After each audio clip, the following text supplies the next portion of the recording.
اعوذ باللہ من الشیطان اللعین الرجیم بسم اللہ الرحمن الرحیم الحمد للہ رب العالمین والصلاة والسلام علی اشرف الانبیاء والمرسلین ثم الصلاة والسلام علی اہل بیتہ الطیبین الطاہرین المعصومین۔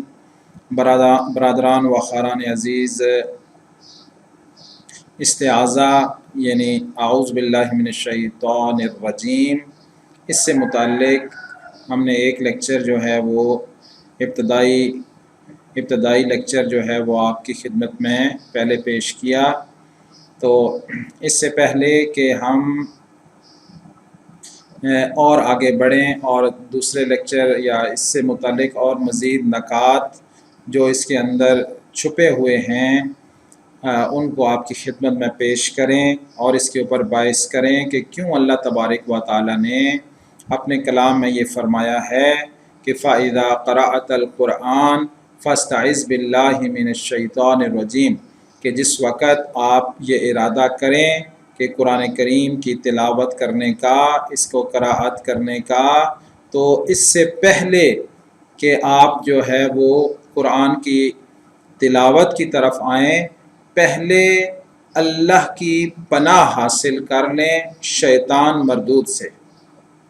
تو اس لیے ہم عام جو روٹین میں پڑھتے ہیں کہ پہلے اعوذ باللہ پڑھتے ہیں، اعوذ باللہ من الشیطان الرجیم، اور اس کے بعد ہم پڑھتے ہیں پھر بسم اللہ الرحمن الرحیم، اور پھر قرآن ہم پڑھنا شروع کر دیتے ہیں۔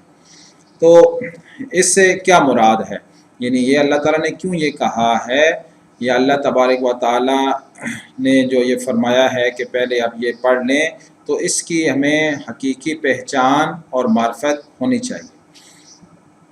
تو اس سے پہلے کہ ہم جو ہے وہ اس کے بارے میں مزید تفصیل جو ہے وہ ذکر کریں، پہلے اس کو صحیح پڑھنا ہم سیکھ لیں، یعنی ہم اس کے مخارج درست کر لیں تاکہ ہم جب یہ پڑھیں تو وہ صحیح عربی میں ہم پڑھیں۔ یہ نہ ہو کہ ہم اس کے الفاظ جو ہے نا، کیونکہ عربی کے میں جو حروف کے جو مخارج ہیں، کچھ کے تو اردو کی طرح ہیں لیکن سب کے اردو کی طرح نہیں ہیں، اور اس سے مطالب جو ہیں وہ بہت زیادہ تبدیل ہو جاتے ہیں۔ تو انشاءاللہ تعالی ہم ایک تجوید کا جو ہے نا وہ بھی لیکچرز بہت سارے ہمارے پاس ریکارڈ ہیں، اور وہ انشاءاللہ آپ کی خدمت میں 30واں پورا پارہ جو ہے وہ تجوید کے ساتھ اور اس میں مخارج کے ساتھ جو ہے وہ پہلے برادران کو اور خاران کو بھیجا گیا ہے واٹس ایپ کے اوپر، اور وہ انشاءاللہ تعالی ہم آہستہ آہستہ جو ہے وہ اس جو اقرا اسلامک چینل ہے اس پہ بھی ہم اپلوڈ کر دیں گے، اور آپ وہاں سے اس کی الگ پلے لسٹ میں جا کے اس کو آپ دیکھ سکیں گے عنقریب ہی انشاءاللہ تعالی۔ تو آئیے سب سے پہلے ہم جو ہے نا وہ یہ اس کی تلاوت جو ہے وہ درست کرتے ہیں۔ میں تلاوت کرتا ہوں اور پھر آپ کو ساتھ ساتھ اس کی تھوڑی وضاحت بھی کرتا ہوں، اور پھر انشاءاللہ ہم اس کی تفسیر کے بارے میں بھی ہم گفتگو کریں گے انشاءاللہ تعالی۔ اعوذ، الف ہے پہلے، الف کی جو آواز ہے، یہ جو ہمارا حلق ہے، اس حلق کے 3 حصے ہوتے ہیں۔ ذرا توجہ کیجئے گا، انشاءاللہ سمجھ آ جائے گا۔ یہ حلق کے 3 حصے ہمارے ہوتے ہیں۔ ایک حصہ سینے کی طرف ہوتا ہے، جہاں اگر آپ گردن کو دیکھیں تو عام طور پہ یہاں ایک تھوڑا گڑھا سا بنا ہوا نظر آتا ہے، یہ حلق کا نچلے والا حصہ ہے جو سینے کی طرف ہے۔ اسی طرح ایک حلق کا درمیان میں، جس کو وسط حلق کہتے ہیں، جو نچلے والا حصہ ہے نا، جو سینے کی طرف ہے حلق کا حصہ، اس کو کہتے ہیں اقصائے حلق۔ اور جو درمیان والا حصہ ہے، جہاں عموماً بعض مردوں کی ہڈی جو ہے وہ باہر نکلی ہوئی ہوتی ہے، اس کو کہتے ہیں وسط حلق، حلق کا درمیانی حصہ۔ اور جو حصہ ہمارے حلق کا آگے منہ کی طرف ہے، اگلے والا حصہ، جہاں پہ ہم اکثر جو ہے نا وہ اگر ہم گلا صاف کرتے ہیں تو جہاں سے آواز آتی ہے، یا کوا جہاں سے بولتے ہیں تو آواز آتی ہے، یہ اگلے والے حصے کو کہتے ہیں ادنائے حلق۔ اچھا، یہ جو سینے کی ہوا ہے نا، مثلا ہم سینے کی ہوا کو ڈائریکٹ بغیر رکاوٹ کے باہر نکالیں۔ مثلا الف اگر ہم سینے سے جو یہ سانس ہم اندر لے کے جاتے ہیں نا، اس سانس کو بغیر رکاوٹ کے باہر نکالنا، ٹھیک۔ اس سے جو ہے نا یہ جو گول ہے ہوتی ہے نا، دو آنکھوں والی ہے، یہ عربی میں نا اس کا یہ تلفظ ہوتا ہے۔ مثلا ہم کہتے ہیں ہے زبر ہا، ہے زیر ہی، ہے پیش ہو۔ اب یہ جو ہے نا یہ بغیر رکاوٹ کے ہوا کو باہر نکالا ہے۔ اور اگر اس کو ہم روک لیں ذرا سا اقصائے حلق میں، اسی ہوا کو روک لیں تو الف ادا ہوتا ہے، الف زبر آ۔ تو اعوذ باللہ میں پہلے الف جو ہے یہ اقصائے حلق یعنی حلق کا وہ حصہ جو سینے کی طرف ہے، جب سینے کی ہوا آ رہی ہوتی ہے سانس لیتے ہوئے باہر نکال رہے ہوتے ہیں، جب اس کو وہاں پہ ذرا سا روک دیا جاتا ہے تو الف بن جاتا ہے، نہ روکا جائے تو گول ہے یا دو چشمی ہے بن جاتی ہے۔ اور اس کے بعد آئین ہے، آئین کا جو مخرج ہے جہاں سے یہ ادا ہوتا ہے، یہ حلق کا درمیانی حصہ ہے، وسط حلق۔ آئین زبر آ، آئین زیر عی، آئین پیش عو۔ تھوڑی پریکٹس کیجئے انشاءاللہ درست ہو جائے گا۔ اعوذ، اب آپ دیکھیں اعوذ، اور ذال جو ہے یہ جو زبان ہے، یہ سامنے والے جو دو دانت ہیں جو اوپر نیچے کے دانت ہیں، ان کے درمیان میں زبان کا حصہ لگایا جائے گا۔ تو ذال زبر ذا، ذال زیر ذی، ذال پیش ذو۔ اعوذ باللہ، بے زیر ہے اور آگے اللہ ہے، اگر اللہ سے پہلے زیر ہو تو یہ اللہ کا جو لام ہے نا یہ باریک ہو جاتا ہے، یعنی کہ اگر زبر ہوگا تو ہم پڑھتے ہیں اللہ، پیش ہو تب بھی پڑھتے ہیں مثلا ملہ، تو لیکن اگر زیر ہوگی تو اس کو باریک پڑھیں گے۔ اعوذ باللہ، اعوذ باللہ، آگے اللہ یعنی کہ باللہ کے آخر میں گول ہے تو وہ سینے سے بغیر رکاوٹ کے ہوا کو باہر نکالنا ہے۔ ایک دو آپ پریکٹس کریں گے تو بعد میں آدمی یوزڈ ہو جاتا ہے، پھر مسئلہ نہیں ہوتا، لیکن شروع میں تھوڑی سی پریکٹس کرنی پڑتی ہے۔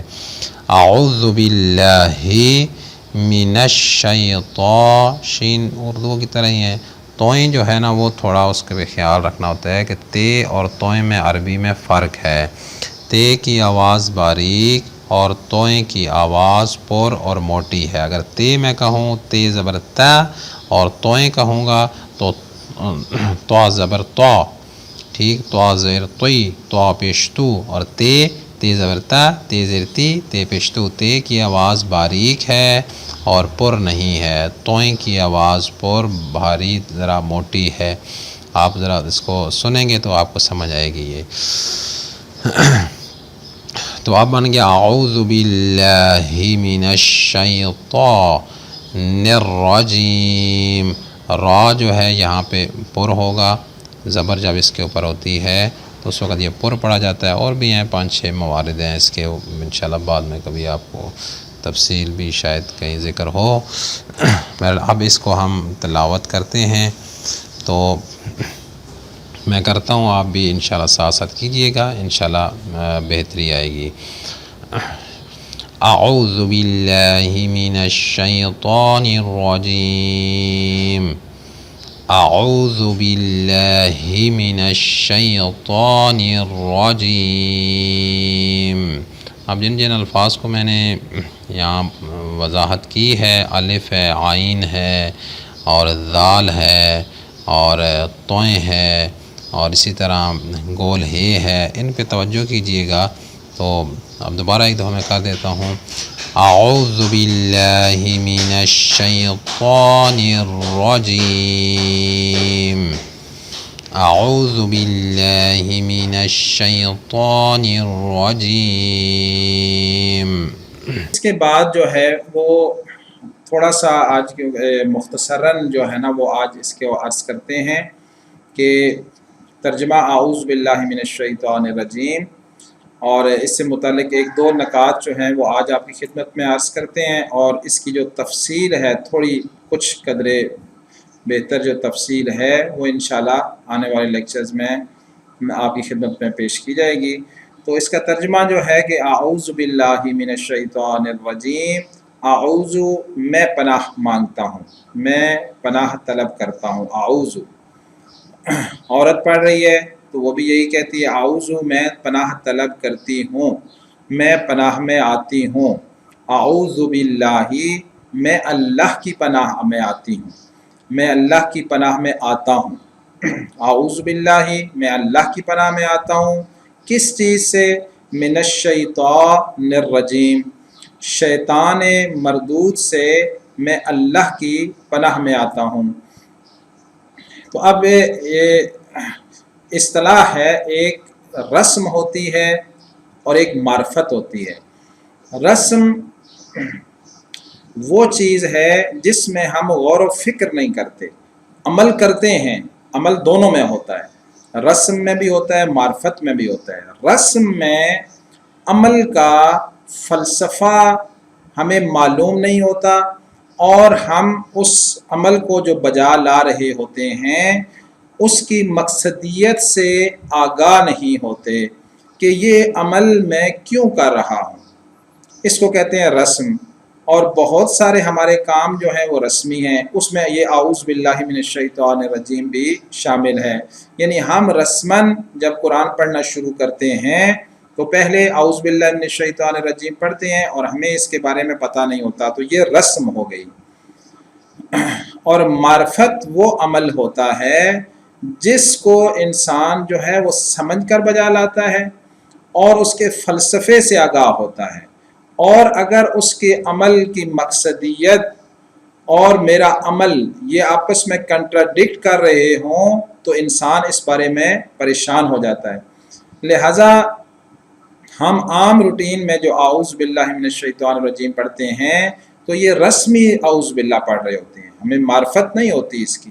تو انشاءاللہ جو نیکسٹ لیکچر ہے نا، اب ہم نے تلاوت کرنا سیکھ لیا ہے اور اس کی قرأت کوئی درست کر لی ہے انشاءاللہ تعالیٰ، تھوڑی پریکٹس کیجئے گا تو آنے والے لیکچرز میں انشاءاللہ العزیز ہم آپ کی خدمت میں اس رسم اور معرفت اور اس سے متعلق اور جو نکات ہیں وہ عرض کرتے رہیں گے۔